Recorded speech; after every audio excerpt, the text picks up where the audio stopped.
This is where we left off last week. Let me bring this up on my main screen and we'll talk about it.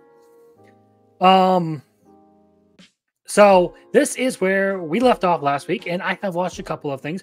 I mostly caught up. I am a little bit sad to say I did not catch up on Blue Box this week, so now I am 2 episodes behind. But I'm going to do that. And there are a handful of other ones like Demon Lord 2099. I'm 2 episodes behind on that. What else is there that I haven't fully caught up on Orb. I'm still 2 episodes behind on that. And there's some other ones that I haven't gotten around to watching at all. But we'll save all that catch up for next week. You Are Miss Servant. I love this show. I'm moving it all the way up to the top of the bracket next to, or barring Shangri-La Frontier, because I love Shangri-La Frontier. This show has been really fun so far. Mostly wholesome, entertaining, easily palatable, enjoyable content. It's fun. It's good. I like it. They have introduced another assassin character now in episode 4. That is going to be a little bit of interesting stuff there. So who knows what's going to go down with that. And she seems like she's not terribly excited about what Yuki's been up to. However, all of the normal shenanigans have proceeded with this series, and it's been very entertaining. I do like it. I do recommend it. I think this is one of the best. Well, you can see in the ranking, and I think it's one of the best. I think it's one of the better entries this season. Shangri-La Frontier obviously stays the same. It is very, very good. Nothing to particularly report on that. So, now we move into some big changes. Banished Healer. So there we go. I'm dropping this one. Why? Because there's a lot of anime on this list, and I need to start culling some of the ones that I don't like. Otherwise, I'm going to be absolutely swamped trying to keep up with these. So I'm not going to stick around for mundane stuff. It's just not feasible for me. It's not terrible. Maybe in the future, you know, maybe I'll leave it in the watch later section. Because I feel like dropped is a little bit too harsh for it. I don't feel like watching it right now, but it isn't like horrid. Okay? 365 days to the wedding. I'm moving it up 1 because the last couple of episodes have been very good. It's sort of shown that there's this growing... It's done a good job of showing that there's a growing connection between the 2 main characters. And it's showing a little bit of chemistry between them and how they treat each other and how they interact. I do like how it is handling the relationship so far. It isn't like super amazingly like funny, but it is a good romance anime. I would recommend at least giving it a shot, okay? Loner Life in Another World is yet again one I'm putting in the watch later category. Something you can binge in a day or so. It would be good for that, like if you're bored. Sort of generic isekai. It doesn't do anything particularly special. You have this guy who's just sort of like the outcast of class, and he gets stuck with a bunch of like garbage skill. There's nothing terribly unique about it. But yeah, I gotta drop Loner Life. And another one that I gotta drop is Goodbye Dragon Life. Again, for a lot of the same reasons. It's terribly generic, and it doesn't do a whole lot of stuff that like really catches you that makes it unique. Like Goodbye Dragon Life is very much like, it would be mid-grade at best, and it plays off of a lot of like sentiments that are prevalent in anime, like the reincarnation thing that isekai does. Also Monster Girls, that's a thing. There is a little bit to be said about how like the main character is just like a generically good guy, like a dragon in his previous life who just wanted to live a peaceful existence and then reincarnated as a human. He's not spiteful towards the humans who killed him or anything. He's just like, oh, well, I've been given a second chance. It feels like its plot progresses too quickly. Like certain things that I feel like would be an entire season worth of content have been condensed down into like the first 4 episodes. So I'm just like, yeah, this is a little bit too TikTok brain rot for me. And I don't know if I want to go spending all my time watching this when it's not satisfying to me. We're going to move on to tying the knot with an Amagami sister. So this one I have been enjoying, but I do have to move it down a slot this week because of a complaint I literally just voiced. Certain things feel like they're progressing too fast. And in this case, it's not an entire season's worth of content being condensed down into 4 episodes. It is 2 episodes, well, what felt like should have been 2 or 3 episodes being condensed into 1. And this isn't inherently like a problem if people like that sort of faster pacing. Good on them. But I like slow, methodical, detailed pacing with my stories. I like things that sort of take their time to like get to like marinate you in the story pretty much. This has done a good job of that so far, while also keeping track to like give you good redeeming qualities to all the characters. So like instead of making Uryu this like spiteful atheist who hates God because God didn't save his mother, he's just a guy who is disillusioned with it and he doesn't really want anything to do with it. Now, he is a bit antagonistic towards the sisters, but when it matters, he's also a really good ally to them. Someone who's willing to help them, even though their beliefs don't particularly align with his. I think they do a really good job with that, but like I said, this episode, number 4, felt like a little bit of compression was happening, and I would have liked to see a little bit more on the front of, well, we have to save the shrine by drawing in all these people. Maybe show a little bit more of the effort put into that, instead of like time-lapsing a bunch of days to make it happen. Dragon Ball Daima. I'm actually moving this one up to interesting. Because the 3rd episode actually gave a little bit of like cool stuff. It's still very like obnoxious with the way Goku reacts to everything. And I'm just not used to someone else other than Sean Schmeckel, or Schemmel, however you pronounce his name. Sean Schemmel, voicing Goku. It feels weird.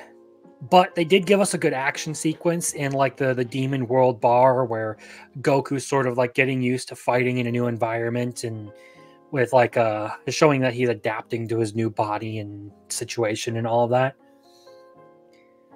And the intro has grown on me.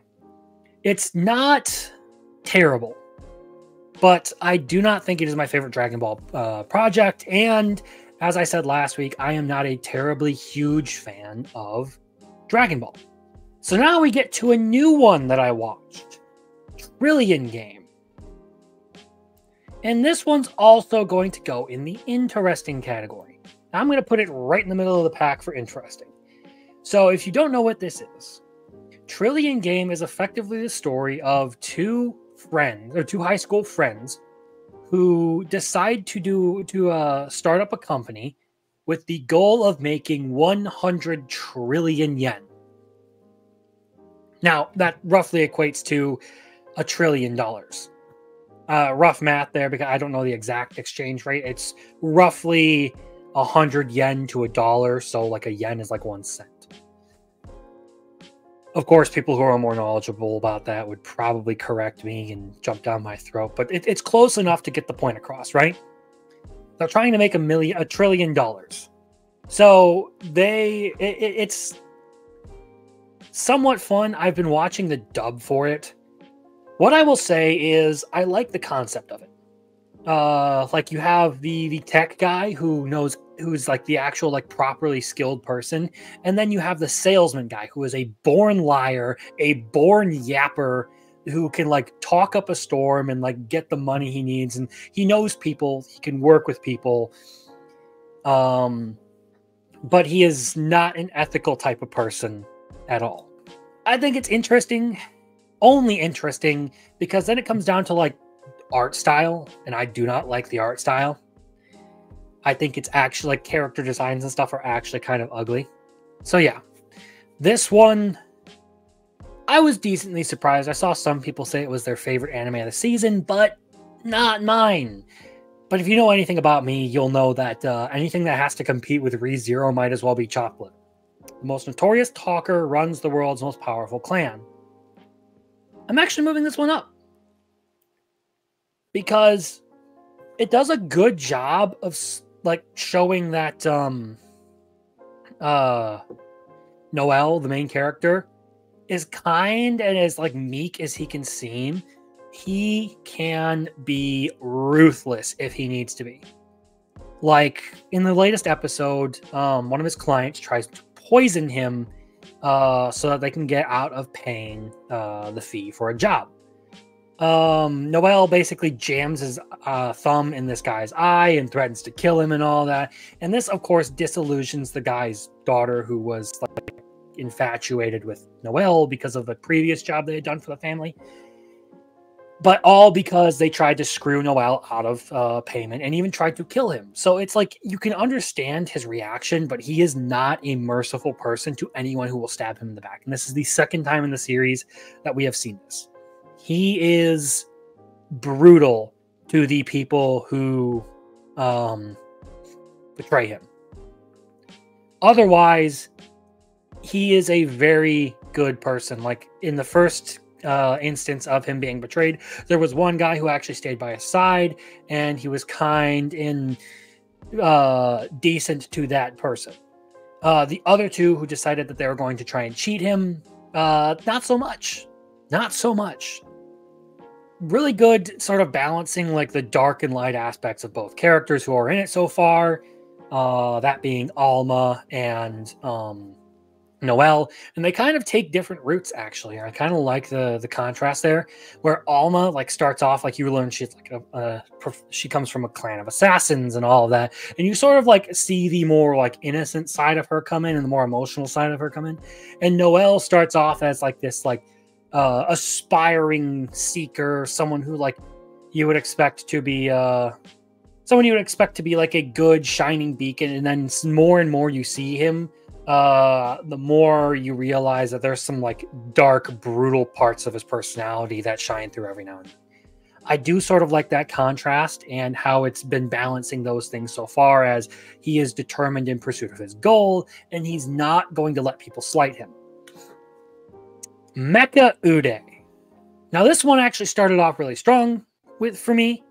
I really like this one, but slowly it's been fading for something that I've complained about twice now, and the third time, pacing. This one feels like it is going lightning fast, but the caveat I will give it is that it feels like it's more for like young teens, like the 13 to 15 age range, the same way you would expect most like cartoons on Cartoon Network and stuff to. I feel like it is not trying to be like some deep, masterful piece of art. It is more so trying to entertain. And it does that very well. But I'm talking about my tastes here. Okay? So as much of a caveat as I have to give it, I feel like it could do better by slowing its roll a little bit and not progressing so much, and maybe giving us some time to marinate in the story and the lore dumps it gives us, and go from there. Basically, I feel like at times it is cramming story down my throat, and I don't like that. I'll be a villainess who goes down in history. This one's still right where it is. It's just going to stay. I've been enjoying this. I don't generally enjoy these Otome game reincarnations. They're not my favorite thing. But this one has been interesting. Again, like I said in previous installments of this, that I do like that Alicia has her own form of kindness that she's sort of working on. She wants to prove that she can do anything that the heroine can do, but she wants to do it in her own way. And from what I've seen is basically she is just pouring cold water on people's idealism and trying to force them to come up with a proper logical way to deal with all those things. This latest episode sort of handled that. So like the idea of her being a villainess, I guess she kind of nails it because she comes off as kind of high-handed and bitchy, but you start like measuring her actions and stuff and everything she's done. She's probably one of the most kind-hearted and good-natured characters in the entire series, which makes sense. It's supposed to be your protagonist. You want people to like them. So yeah, that one can stay where it is. Ranma and a half. I've been enjoying Ranma and a half. I know that I watched it last week because Shad did his video and I want to do a little bit of response on it. But and like I said, I don't think it's a terrible anime. I've actually still been really enjoying it, but I never read the manga. I never watched the original. So I am judging this solely on my reaction to this specific anime. And I think it's good, but again, I'm going to have to move it down because I feel like certain elements just aren't coming across the same, are not coming across the same, aren't coming across well. And I feel like there are a few things that they could have done better. I'll just leave it at that. I'm just saying it's kind of, it's still fun. I still enjoy it. I mean, I don't really need to mention ReZero, but I will say they did a good job this week with the introduction of Capella, the Archbishop of Lust, and the beginning of the first attack on the Capitol building. I think there are certain elements they did wrong, but overall, they did a really good job of adapting the whole situation. I like that they're doing a decent job with the animation, showing Subaru doing his thing with the carrying Krush to the roof, using Julius's spirit magic and all that stuff. Garfield and Wilhelm getting good fight scenes against Redacted and Redacted, because I don't want to spoil too much. I know there are some people who tune into this who aren't familiar with ReZero like I am, and they do watch the series. But those two fights are going to become pretty important going forward. Garfield and Ricardo working together against one of them, and then Wilhelm going straight up toe-to-toe with the other. And they did also show that the witch they're talking about, who was trapped in Pristella, was Typhon. A lot of people assumed it was Satella, but no, this is something that's touched on. Pristella was a trap built to kill Typhon because Typhon's authority, pride, was effectively the ability to disintegrate someone with a touch. Bleach is another one that I did catch up on this week, just so Rolo wouldn't chew me out later if he decides to join. Bleach, I have really liked. They've done really good with the choreography and all that. I don't know how I feel about Yhwach anymore as a villain. I feel like he's just sort of coming off as kind of like generic. Like why does he want to destroy the cycle of life and death? Why does he want to destroy the three worlds? What's the point of it? I get it, like he's spiteful towards a world that had no place for the Quincy's. I feel like there needs to be more there. So Bleach stays. And now we come to the last entry of the week. The last thing I have watched this week. Orb, on the movement of the earth. Now this one's actually like a historical drama anime. And it is actually very good. I think I'm gonna put it right here ahead of Ranma. This one, I like it actually. It's pretty good. A lot of people are talking up a storm about this, and I got comments on my last updates video about there not being Orb on here. It's because I just haven't gotten around to watching it. Finally did. So if you don't know what this series is about, this series takes place in Poland during like the time of the Inquisition and stuff, and it is basically the story about how heliocentrism took root in the scientific community and in the world at large, and particularly how the Roman Catholic Church tried to stifle it through the Inquisitions, over the disagreement with the doctrines of church and all of that. It's been quite the interesting experience, honestly. The character you think is the main character is not actually the main character. I do not know about like the historicity of it, the actual accuracy of the history, because I've heard some conflicting stuff like between like people who I know who are Catholic, and comments and like discussions I should say I've had online, because it's really not like terribly argumentative or anything.